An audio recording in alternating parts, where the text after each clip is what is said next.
be cussing around somebody's parent because their parent, that parent there would have told your parent you done went home and got your ass whooped after they would have probably whooped your ass for cussing or really strongly gave you some strong words. This soft parenting is getting on my nerves.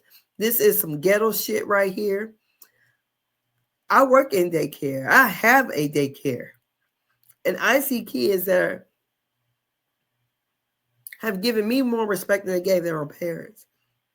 And this at the preschool, level, preschool and under.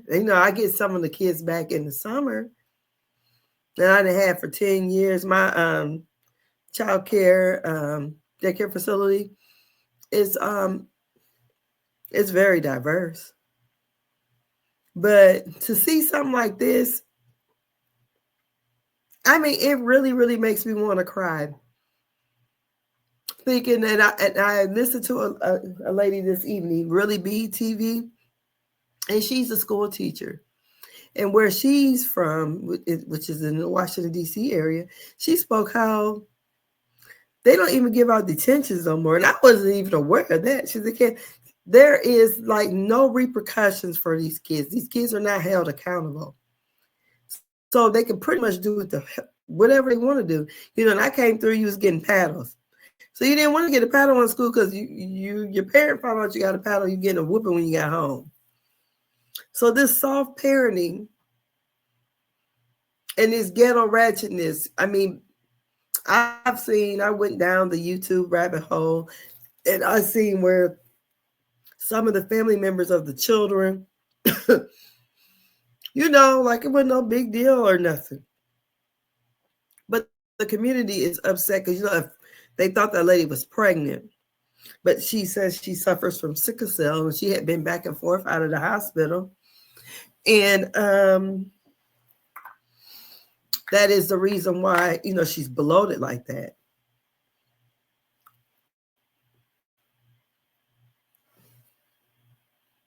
That's ridiculous.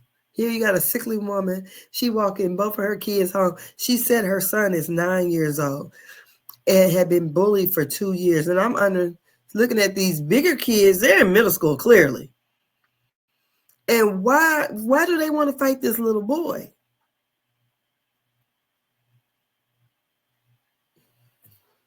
So now you got a little boy who is totally traumatized. His little sister looked like she was in kindergarten, maybe pre-K. And all I could think of is, I'm like, I'm a short lady. I'm short. I'm 5'1". I remember my mom, she's short too. Shoot. I cannot imagine. And at that time, when I was in school, my mom was very petite. She only weighed, maybe 120 wet, if that. I couldn't imagine no kids jumping on my mom,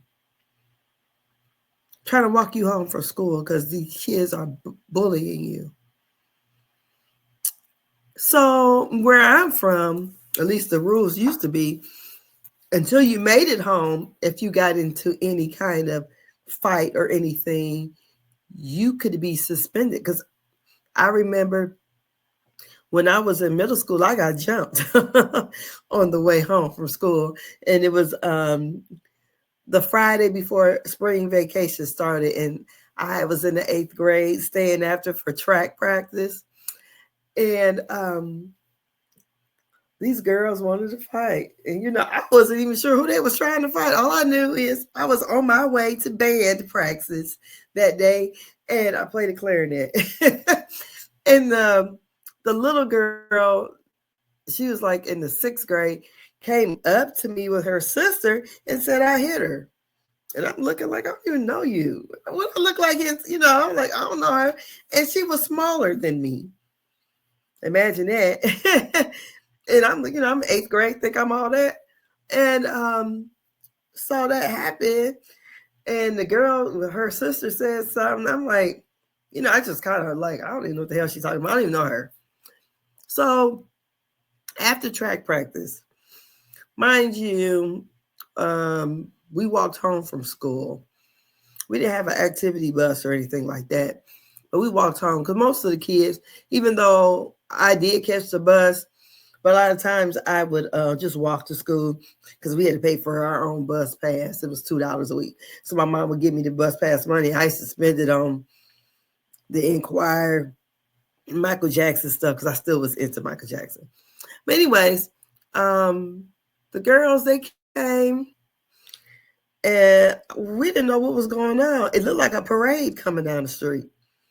And half of these girls they didn't even live in that school district, really. They lived, I would say, probably most of them was from these projects. They're not really projects, but low income housing. And so they didn't, I don't know who address they used to go to that school or whatever, but we didn't have any of those kind of apartments over by the school. So nobody who lived in those apartments was going to the school I went to because it was pretty much a walk school. And I'm like, what's going on? It looks like a parade. And I happened to see some of the kids we went to school with, they all were coming back because I guess they hear about the fight that's going to happen. So then, I started recognizing some of the boys. And when they got up there, you could hear the girls go, there they go. So these girls had pocket knives and shit. We wasn't doing that kind of stuff when I was in school. We went, hell no, we weren't doing that like that. These girls was different. They had terrorized the whole damn school.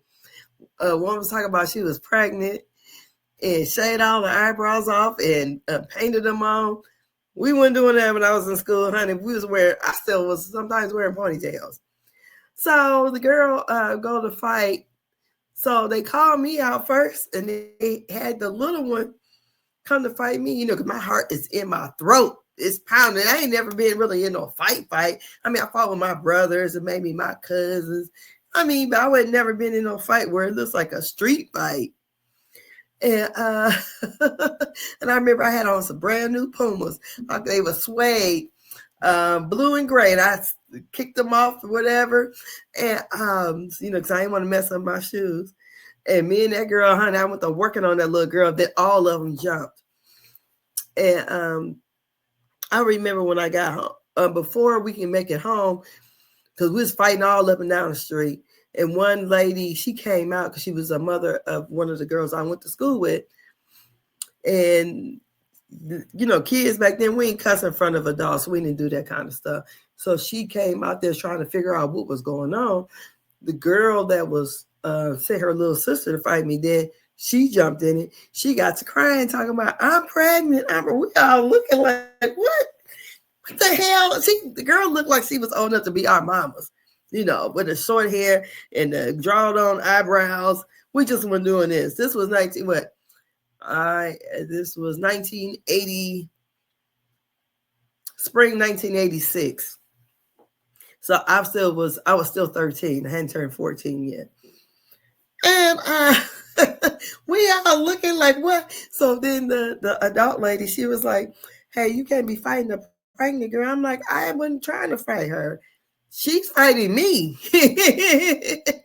So by the time I made it home, because my face is all scratched up, and my mom had ended up calling the police.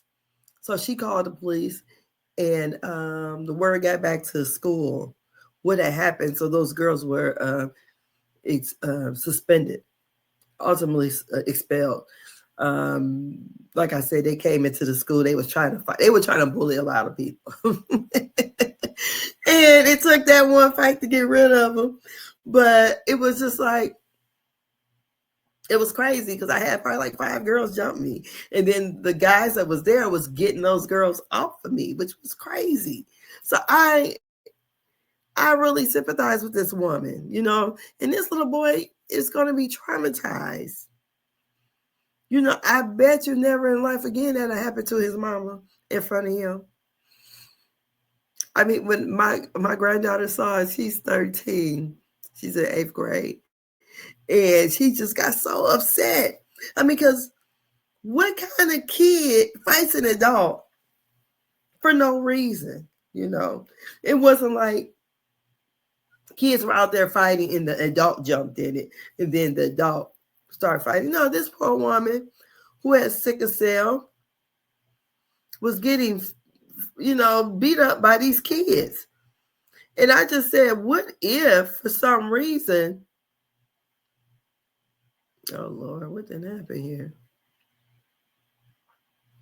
I said, what if for some reason that lady would have, done something, what if she had a blinky with her? What if, what if? What could this woman have done, with these kids? These parents could have been planning, a funeral or something, making T-shirts with these kids' names on them and pictures, their likeness on there. I just ain't never seen nothing like it in my life before. Honest to God, I have not. That's just never. That's the worst. I know kids have, you expect that out of maybe high schoolers, maybe. But little kids doing this is ridiculous. And I do believe these little kids should be held accountable. Because there was no sense in this. None at all. No sense in it.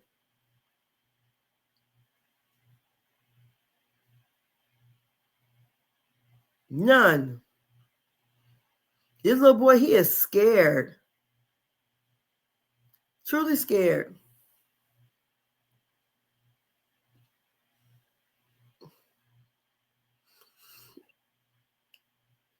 And so, let me go to my Facebook page. Just look at that. That's just ridiculous. So the parents, they went up, different parents, they all went up to the school, because they were outraged. And like I said, they thought the lady was pregnant and that these kids would do something like this to this woman. So they want the kids to be held accountable. Just that little boy had no chance. And his little sister, she just up against the fence over there screaming and hollering. Not an adult in sight to stop it.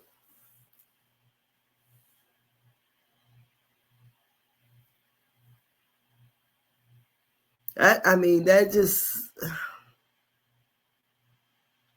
I don't know. I just couldn't imagine that. These kids are, they're bigger than her. This woman, she's a small woman. And she said she had been dealing with her sickle cell and had been in and out of the hospital. And she was kind of apprehensive at, trying to fight these kids because she didn't want to get herself in no trouble. But honey, if you swing on me, honey, we're going to be swinging out there like two damn grown-ass bitches out there. I'm not lying. Because none of this, because she even asked, why? What, why y'all want to be fighting about? The kids said, the little kids is hitting them, not the big kids. Why is any kid hitting this little boy? This generation, I don't know. I don't even know what to say for it. I don't know. But you can see here this kid's smash that bitch on my look, for no reason. Crack, damn! Hey, fool, let my homie go. And she's trying to protect her kids. It's just ridiculous. I hope. And they kicked her. Look how that little boy did that boy. It's some ghetto ass shit. That's all I can say. It's ghetto. Ghetto. Ghetto. And I don't care. Honey, if she'd have been a white woman and they did that to her, and if she would have had something that could have helped her, a stick, or any kind of weapon, I wouldn't blame them for using it. I'm not lying. This is ridiculous. So I really feel like these kids, you know, I like my mom always told us, you're gonna learn here. I'm gonna teach you accountability. Because if I don't, the police in the street don't care. And somebody asked me, where is ICE at? I said, well, I don't think ICE in the parks right there because them kids ain't scared of nothing. They're not.